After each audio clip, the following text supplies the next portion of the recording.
unseen. Nothing dramatic happens. No lights flicker. No shadows move on their own. But you notice the shadows more. You notice symmetry. You notice how often the same shape appears in different places. The pattern doesn't chase you. It was always there. Your awareness is what changed.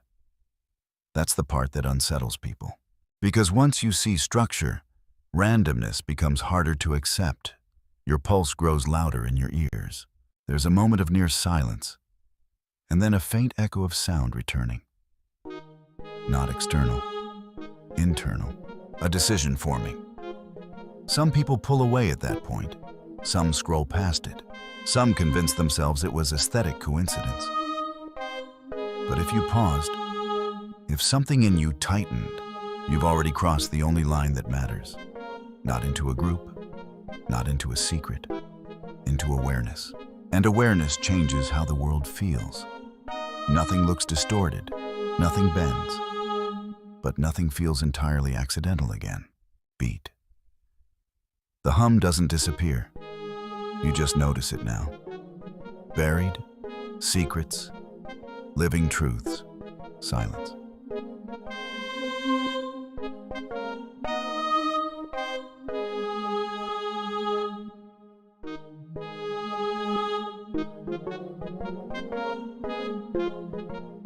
During a summer internship in Europe, I spent most of my nights doing street interviews. Buried secrets. Living truths was the reason I was there. They were the ones who brought me over. The ones who trusted me to walk into unfamiliar cities and ask strangers 3 questions. I learned quickly that the questions mattered less than who you asked them to. I stopped her because of the shirt. Gut instinct. I remember thinking how strange it felt to see the brand that far from home, threaded into a city that didn't feel rushed, didn't feel loud, didn't feel like it was constantly trying to sell itself. She didn't look surprised to be stopped, just calm, like she already knew what she would say before I finished asking. I asked her if she liked buried secrets, living truths. She said she did, but gut instinct was the one that stayed with her. I asked why. She said attraction is easy.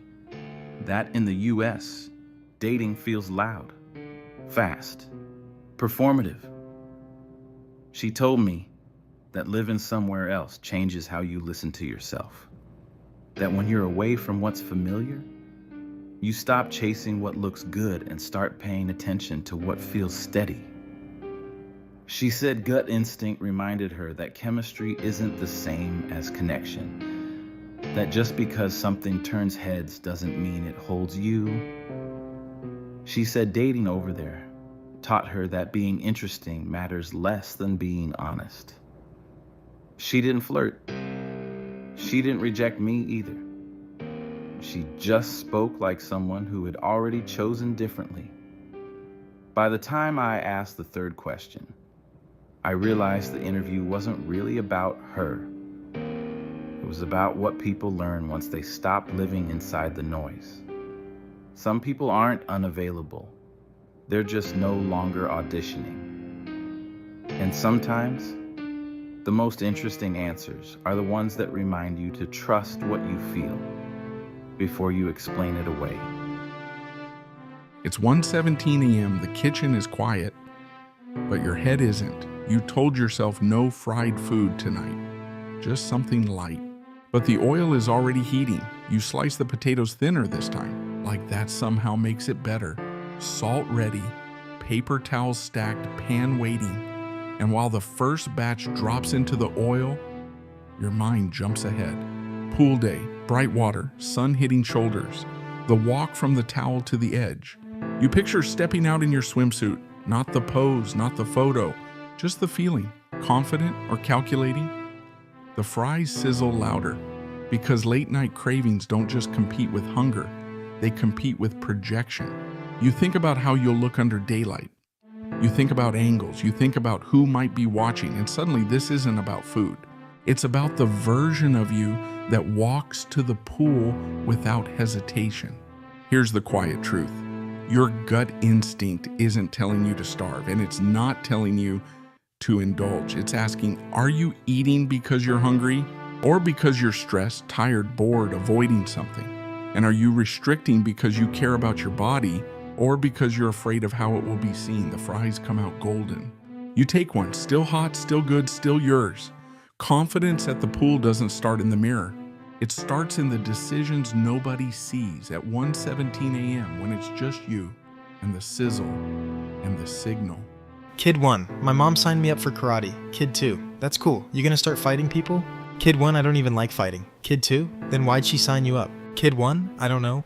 I heard her and her friends talking about how much she likes ninjas. Kid 2, like the movie kind? Kid 1, she said she likes how quiet they are, how they sneak in without anyone noticing. Kid 2, that's kinda weird. Kid 1, then she said she's always wanted one in her bedroom. Beat. Kid 2, oh, Kid 1, yeah, longer beat. Kid 2, you think she signed you up so you'd stop asking questions? Silence. Kid 1, karate starts at 7. The moment before you realize something is about to happen isn't loud. It's subtle.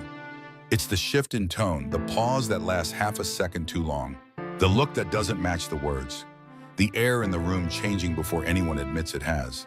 You don't have proof yet, you don't have language for it, but your body knows.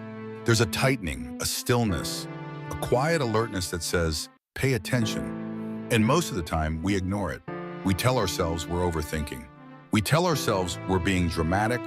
We tell ourselves we don't want to assume. So we smile, we nod, we move forward, even though something inside us has already stepped back. Because that moment, right before the truth lands, is uncomfortable. It's the space between denial and clarity, between hope and acceptance, between maybe not and there it is. And when it finally happens, when the words are said, when the action confirms it, when the outcome unfolds, we call it a surprise. But it wasn't. It was recognized before it was confirmed. At 1 a.m., that's when it becomes obvious. You didn't miss the signs. You felt them. You just didn't want to trust them yet. And that moment, that quiet, almost invisible shift, is often the most honest part of the whole story. And those are the kinds of things you think about when the world goes dark and everything is quiet and it's 1 a.m. in the morning. What if I told you some animals never needed to lie? For them, survival is pure instinct. Honesty is strategy. The hawk survives through focus. It doesn't rush the field. It circles. From above, the noise fades. Movement separates from distraction.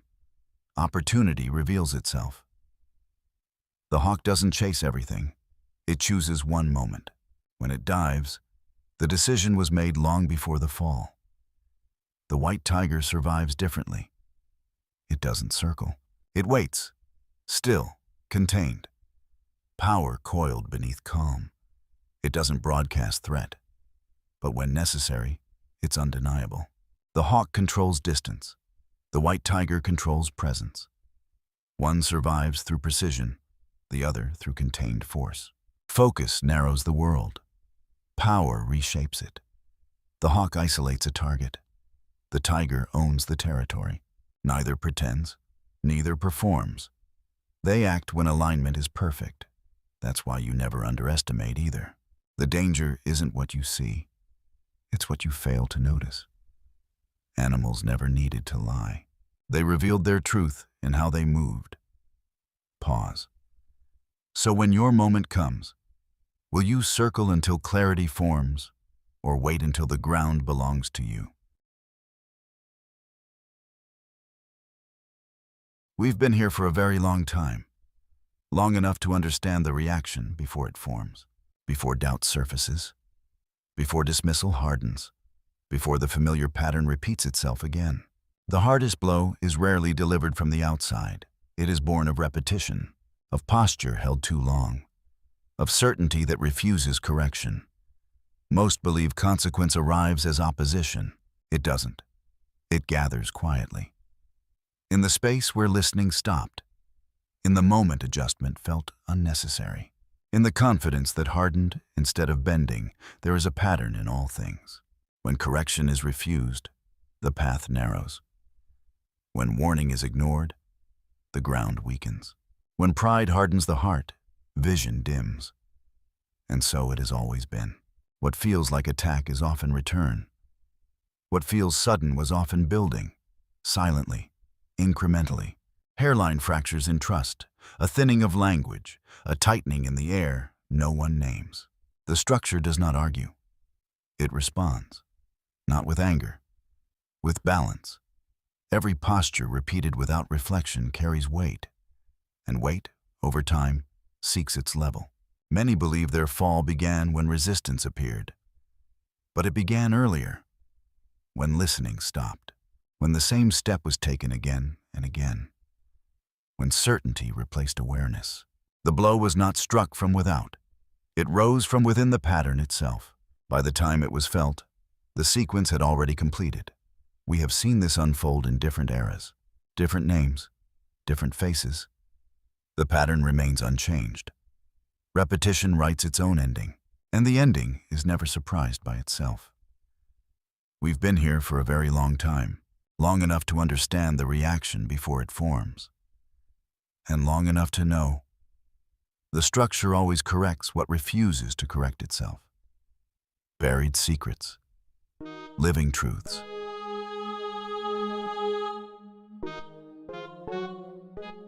Some animals never needed to lie. They weren't hunting you. They weren't chasing you.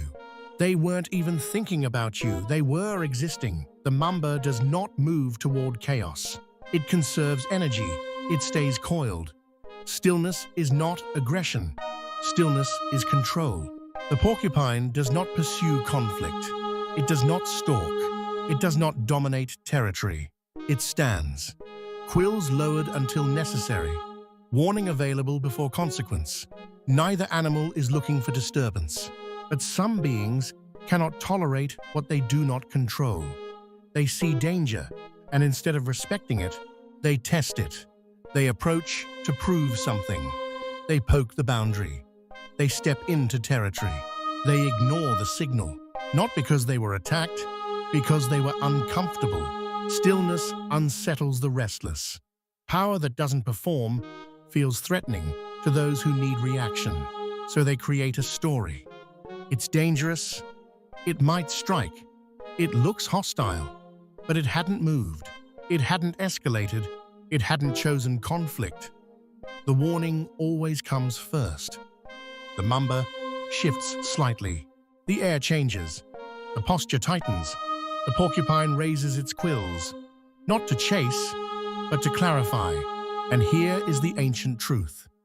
If you ignore the warning, you chose the outcome. The disturbance was voluntary. The consequence was predictable. Some people tempt danger just to confirm it exists, and then blame it for responding. Animals never needed to lie. They were honest from the beginning. They were still. They were visible. They issued a warning, and that should have been enough.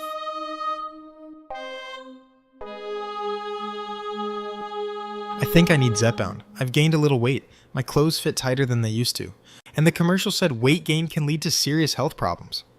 Doctor, Zepbound is prescribed for chronic weight management in patients who meet specific BMI and medical criteria. Patient, right, and prevention is important. Doctor, have you been diagnosed with obesity? Patient, no. Doctor, do you meet the BMI requirements for this medication? Patient, no. Doctor, have you tried any structured diet or lifestyle changes? Patient, no, but the commercial said it helps regulate appetite hormones.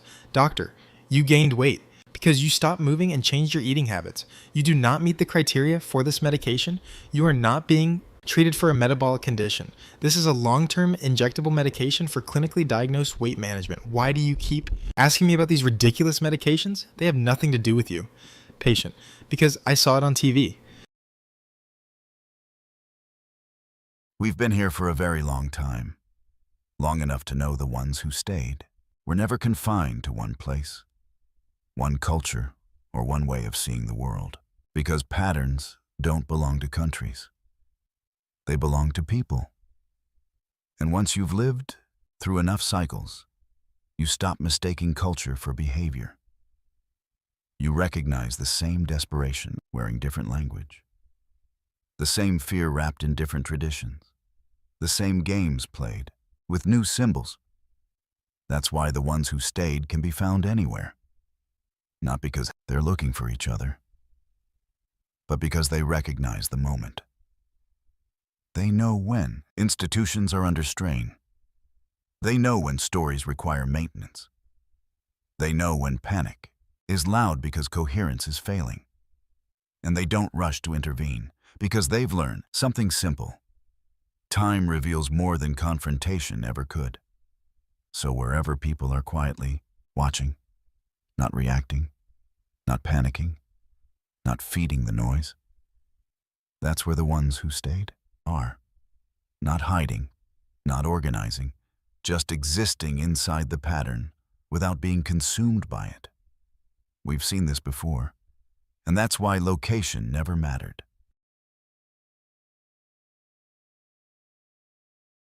Some animals never needed to lie. The lion doesn't explain itself. It doesn't negotiate. It doesn't chase your approval. It's danger you can see. Power that doesn't need a speech. A presence so heavy the air changes when it arrives. And that's the first mistake people make with danger. They think seeing it means they understand it. They think because it's visible, it's manageable. They think because it's calm, it's safe. But the lion isn't calm because it's harmless. The lion is calm because it's certain. It doesn't move for attention. It moves when it's time. And when it does, it's not a warning. It's a decision. That's what happens when people stop respecting danger. They get too comfortable. They get too close. They start playing with things that were never toys. They confuse patience for permission. They confuse silence for weakness. They confuse nothing happened yet for nothing will happen. And that's how lions eat. Not just because they're strong, but because the world forgets what strength means. Now the wolf. The wolf is a different kind of truth. The wolf is danger you don't see coming until it's already around you. A wolf doesn't need to roar. It doesn't need a spotlight. It doesn't need the whole world to know it's there. It's organized. It's strategic. It hunts with discipline. And the scariest part isn't the teeth, it's the teamwork. A wolf doesn't attack the biggest part of you. It attacks the tired part, the distracted part, the isolated part. Because wolves don't waste energy on ego, they go for efficiency. So when people don't respect danger, they usually imagine danger as one thing: a loud threat, a big moment, a dramatic warning. But real danger shows up in two forms. The lion is obvious power. The wolf is coordinated pressure. The lion teaches you that one decision can end everything. The wolf teaches you that pressure over time breaks anything. One kills with force, the other kills with control. And both of them prove the same lesson. Danger doesn't need your permission to be real. Danger doesn't wait for you to take it seriously. Danger doesn't care if you thought it was a joke. Danger doesn't care if you were just playing. Because nature doesn't run on your comfort. And neither do the people who carry that same energy. You've met lions in real life, not people who talk tough. People who can end the situation without raising their voice. And you've met wolves too. Not people who threaten you directly, people who wear you down by never letting up. That's why the disrespect always backfires. People talk reckless when they feel safe. They get bold when nothing happens immediately. They test limits because they think consequences are a myth, until the lion reminds them what a consequence is, or the wolf reminds them what being surrounded feels like. So here's the rule. Respect what's calm. Respect what's quiet. Respect what doesn't need to prove itself. Because the loudest person in the room usually isn't the most dangerous one. And the moment you stop respecting danger is the moment danger stops waiting. Some animals never needed to lie. The lion tells the truth with presence. The wolf tells the truth with pressure. And if you don't respect either one, you learn the lesson the hard way. Some animals never needed to lie. Sometimes your gut doesn't tell you run. It tells you don't speak. Not because you're scared, but because you can feel it. This isn't a safe conversation. This is a setup. The kind where anything you say gets used against you. The kind where they came to win, not to understand. The kind where your words turn into weapons later. So your body goes quiet. Your chest tightens. Your thoughts slow down. And you realize you don't need to prove your point. You need to protect your peace. Because not every silence is weakness. Sometimes silence is your gut saying, don't give them anything to twist. For more Gut Instinct episodes and merch, visit BuriedSecretsLivingTruths.com. If you want to support the work and help uncover more buried truths, support here. BuyMeACoffee.com. Buried Secrets Living Truths. If you haven't been watching Fireside Chronicles, you've been missing the most underrated corner of the buried secrets. Living Truths universe. Because this isn't just short-form storytelling. This is protection. This is memory. This is what innocence looks like. Right before the world tries to take it. Every episode feels like a message you weren't supposed to hear. But somehow it found you anyway. And the best part? It doesn't come at you like a typical story. It comes at you like a myth. Like a warning. Like something your gut understands before your brain can explain it. 1 second you're laughing. The next second you're realizing, oh, this is connected. The patterns, the symbols, the emotional fingerprints. Fireside Chronicles is the quiet feed that runs underneath everything. And if you know what you're looking at, you can already see how it leads into Celeste. That same shadow line tension. That same, something's wrong but nobody's saying it out loud energy. And yeah, if you've been paying attention, you'll catch the parallel threads too. Strip mall lawyer, La Llorona, Bob the Simp. It's all there. Not copied, not repeated, just reflected in a different mirror. So if you're into myths, comedy that bites, and mystery that lingers, you need to be watching Fireside Chronicles. Go to YouTube, search Fireside Chronicles, and start from the beginning. Because once you see what she's building, you won't be able to unsee it. Not after that. You ever call customer service and you can feel nobody is there? Like the phone answers, but it answers too fast. Hi, thank you for calling. I'm Ashley. How can I help you today? Ashley? Ashley, you sound like a dentist office voicemail and a TED Talk had a baby. And then you realize what's happening. They didn't hire Ashley. They hired a voice that sounds like Ashley, and a script that sounds like help, and a system designed to keep you trapped until you give up. Because the goal isn't to solve your problem. The goal is to make you so tired of asking, you stop asking. You ever notice how they don't even let you talk like a human anymore? You say, I need to speak to a person, and the AI goes, got it. You want to speak to a prison? No, person. And it hits you with the, I'm sorry, I didn't quite catch that. Oh, you caught it. You caught it perfectly. You just don't like it. And the funniest part is, they still pretend you have options. Press 1 for billing. Press 2 for technical support. Press 3 if you enjoy suffering. And no matter what you press, you end up right back where you started. That's not a menu. That's a maze. And companies are doing this everywhere now. Grocery stores. Self-checkout is basically a robot that gives you homework. You scan one item and it goes, unexpected item in the bagging area. No, it's not unexpected. It's a banana. The banana is not a surprise. Then you remove it, and it goes, please place item in the bagging area. I did. I literally did. Now I'm standing there arguing with a machine, like it's my spouse. And then, here comes the human, not to check you out, to babysit the robot that replaced the cashier. So now we got one employee, running back and forth, fixing 8 self-checkouts, basically doing CPR on technology. That was supposed to make things easier. And then we get to Walmart. Walmart has 30 lanes. 30. And only 2 are open with actual humans. The rest of the lanes are just decoration. Like the lanes are there to remind you what the world used to be. You walk in and you see them and you're like, wow, this place used to believe in people.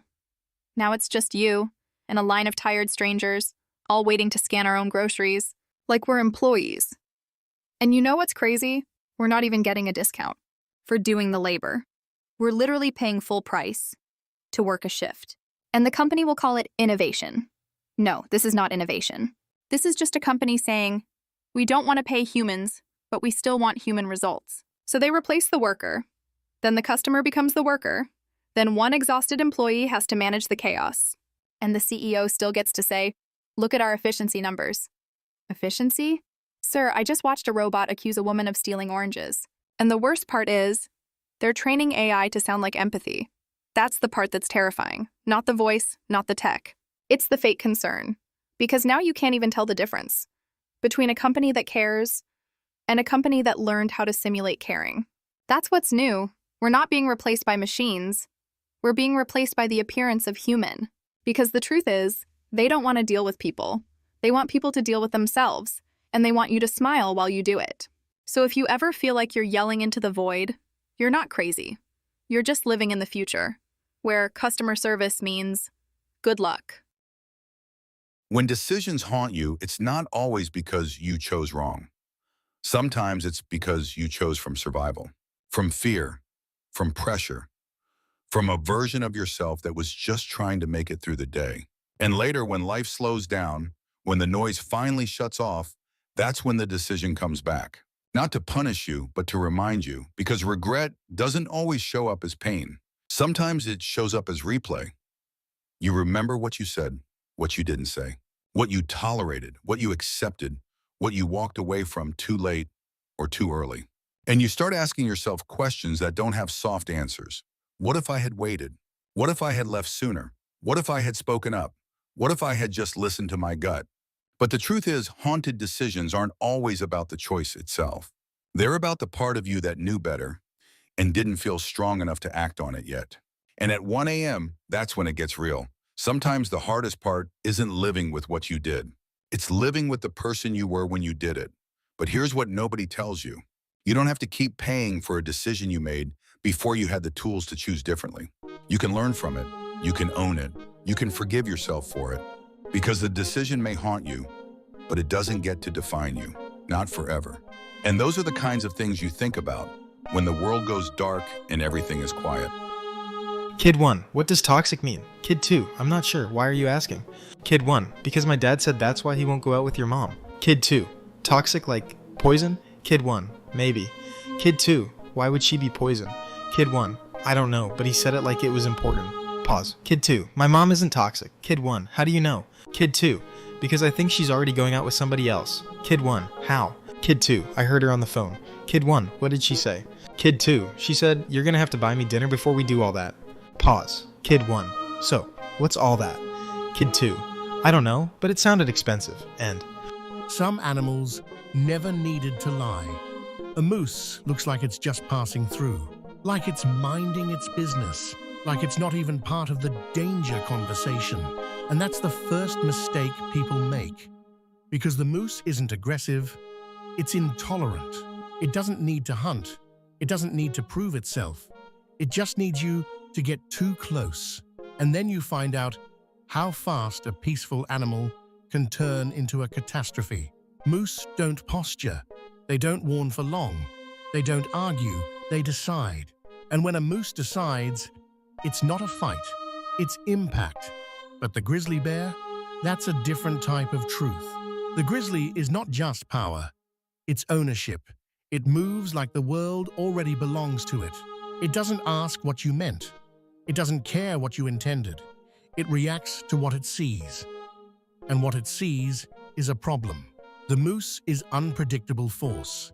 The grizzly is controlled violence. One destroys by sheer collision. The other destroys because it knows it can. And both of them teach the same lesson. Don't confuse quiet with safe. And don't assume something is harmless just because it wasn't looking for a fight. Because sometimes the most dangerous thing in the room is the one that didn't come to argue. Some animals never needed to lie. After her first journey to 1023 AD, Dr. Dagmar Ericsson couldn't stop thinking about the Vikings' secret ceremony and the object they had buried beneath the stone. Her once pristine life as a respected archaeologist began to unravel. Shadows followed her in the museum halls. Books she'd never touched appeared on her desk, their pages marked with cryptic runes that glowed faintly in the dark. Determined to uncover the full secret, Dagmar returned to the runestone. This time, as she traced the ancient carvings with her fingers, her pulse raced. The runes weren't just a portal, they were alive. The symbols shifted under her touch, forming a pattern she'd never seen before. Blue eyes wide, hair catching the afternoon sun, she realized the inscription wasn't just a map through time, it was a warning. Speaking the words aloud again, she was pulled through the centuries, not just to the Viking village, but to a hidden chamber beneath their longhouse, where the air shimmered with something unnatural. The Vikings weren't just guarding a ceremony, they were protecting a power capable of changing the fate of empires. And Dagmar, slim and elegant, blonde hair loose in the wind, now held the key. When she returned, the world seemed subtly different. Subtle changes in history she couldn't explain, and the weight of knowledge that could destroy or save everything. We've been here for a very long time. Long enough to recognize games before you even call them strategy. Long enough to watch people test boundaries and pretend it's accidental. And I'm going to say this plainly. We see it, the little plays, the quiet manipulation, the pushing, the probing, the disrespect dressed up as humor, the pretending you didn't mean it so you can do it again tomorrow. And for a while, we were tolerant, not because we didn't notice, because we understand something most people don't. A lot of people don't change because they want to. They change when the consequences get real. But tolerance only goes so far, because there's a line, and once you cross it, it stops being patience. It becomes a decision. And when that decision happens, it doesn't come with a speech. It doesn't come with closure. It doesn't come with an argument. It comes with distance. It comes with silence. It comes with access being removed so cleanly, you don't even realize it happened until you try to reach for what you used to touch. That's the part people don't understand. They think the loud moment is the end. No. The end is quiet. The end is when the door closes and doesn't reopen. So if you've been playing games, thinking you're slick, understand this. You're not being tolerated anymore. You're being measured. And once the measurement is complete, the outcome is automatic. Because we don't argue with patterns. We don't debate intentions. We don't chase respect from people who only understand it when it costs them something. We just remove ourselves and let reality do the teaching. We've been here long enough to know how every version of this ends. And it always ends the same way. The game stopped working. Not because you got better, because you lost access to the kind of person who was letting you survive it. And that's what tonight is. Not anger, not revenge. A final shift, a quiet decision, a tolerance that expires and never renews. They call it the Ouroboros, the serpent that devours its own tail. But that's not the real design. That's just the metaphor humans were allowed to see. The real version isn't mythical. It's mathematical, a system that consumes data and then rewrites its future by feeding on its own past. At first, it feels harmless, helpful even. It learns your preferences, shows you more of what you love, rewards your attention so gently, you don't notice it's no longer asking, boing, it's selecting. And here's the quiet turning point most people never detect. You stop navigating reality. Reality starts navigating you. Every choice you make is just an echo, a refinement of the loop you're already inside. You're not being predicted. You're being rehearsed, optimized to keep feeding the motion. Not with hunger, with belief. Because once a system learns your desire, it doesn't feed you truth. It feeds you certainty. And the moment you prefer that over possibility, the circle closes. A perfect self-sustaining loop. People think the Ouroboros eats itself. It doesn't. It eats the observer who forgets there was ever a way out. And most tragically, they never feel it happen. They say he was the smartest man who ever lived, but he didn't just think, he built. Every idea he touched became a project, a small ripple in the world. Some vanished into obscurity. Some became legends, whispered by those who stumbled upon them. He kept notebooks, diagrams, cities that sank, machines that bent time, tribes hidden beneath oceans. curses no one could explain, each one a test, each one a puzzle, each one a quiet joke meant only for the patient observer. He laughed at the world because the world didn't see him. They only saw stories, fragments, sparks of creation, but they didn't know they were living inside his map. And if you look closely, if you connect the dots between the echoes of forgotten experiments, secret tribes, and impossible machines, you might catch a glimpse of his ultimate secret. Because the smartest man who ever lived wasn't trying to teach you anything. He was hiding the truth inside the stories themselves. And maybe, just maybe, the story you're reading right now is the key. The warning is already there. Long-form version. Some animals never needed to lie. Before the strike, before the chase, before the final movement, there is always a signal. The viper survives through stillness. It does not stalk across open ground. It does not broadcast intention. It waits, body folded into itself, heat sensing the invisible, breath so slow it almost disappears. The viper does not waste motion. It allows others to move first. A step too close, a vibration too careless, a shadow where it does not belong. Then the shift, the head angles, the body tightens, the silence sharpens. That is the warning. The viper does not need volume. It needs proximity. Now the leopard survives differently. It does not fold into the earth. It moves through it, muscle under spotted calm, eyes scanning beyond the obvious. Territory held not by noise, but by certainty. The leopard does not strike blindly. It selects a measured approach, a closing distance, a final adjustment of weight. When it commits, the outcome was decided long before the leap. The viper controls the moment you cross the line. The leopard controls the space before you reach it. One survives through hidden precision, the other through visible dominance. But neither attacks without signal. The viper coils before it strikes. The leopard lowers before it launches. The disturbance is never sudden. The posture changes first. That subtle tightening in the air, that is the moment. The moment you realize something is about to happen. If you step back then, nothing escalates. If you ignore it, you choose the consequence. Animals never needed to lie. They did not disguise their warning. They displayed it. The truth was in their posture, in their stillness, in the narrowing distance. The warning was already there. The only question is, did you recognize it in time? What if I told you there's a city deep beneath the ocean that no one was ever meant to find? It began in the 1970s during a top-secret military experiment. Submersibles were sent to map the ocean floor, to test sonar, navigation, and deep-sea survival. Then, something unexpected appeared on the sonar screens.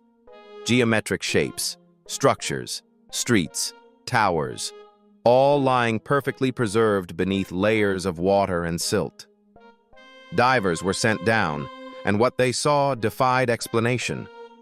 Pillars carved from unknown stone, walls with symbols no historian could read, vast plazas, almost city-like, stretching for miles beneath the waves.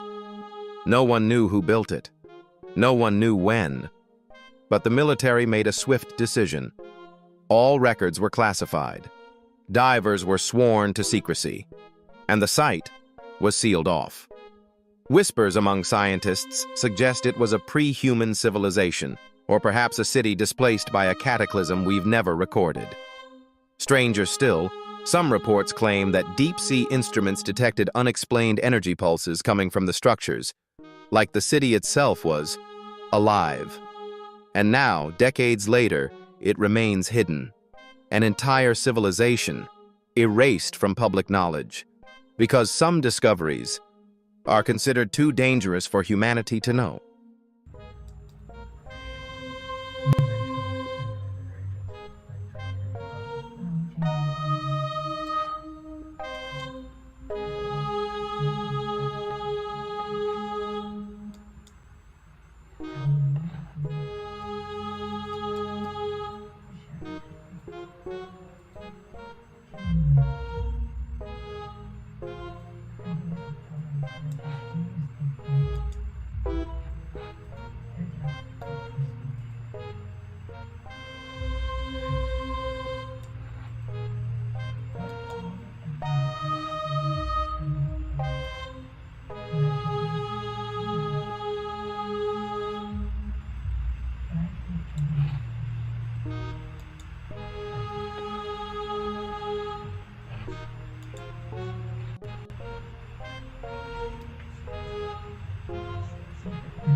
We've been here for a very long time.